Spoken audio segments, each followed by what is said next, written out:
నేను మొన్ననే చెప్పిన రాజకీయం చేయాలంటే ధైర్యం ఉండాలి, ఓడిపోతే ఒప్పుకునే ధైర్యం ఉండాలి. నిజామాబాద్లో నేను ఓడిపోయినాడు ఒకటే మాట చెప్పిన, ప్రజలు ఇచ్చిన ఏ తీర్పునైనా శిరసావిస్తా అని చెప్పిన తప్పితే కారణాలు వెతకలేదు. ఇవాళ వచ్చిన తీర్పుని దీనివల్లనే ఓడిపోయిందని చెప్తున్నారు. అన్న రాసిన ట్వీట్లో, రామన్న గారు కేటీఆర్ గారు రాసిన ట్వీట్లో కేజ్రీవాల్ గారి ప్రభుత్వం ఓడిపోయిందన్నారు. ఓడిపోయి ఉండొచ్చు, అక్కడ సంగతి నాకు తెలియదు. కేజ్రీవాల్ గారు అరెస్ట్ అయినాక ఎన్నికలు వచ్చినాయి, ఇక్కడ నన్ను అరెస్ట్ కాకముందే ఎన్నికలు వచ్చినాయి.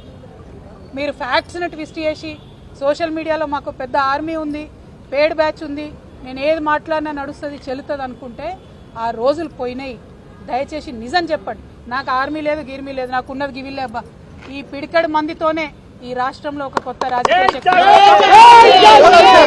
ప్రజల పక్షాన నిలబడి పని చేస్తాం.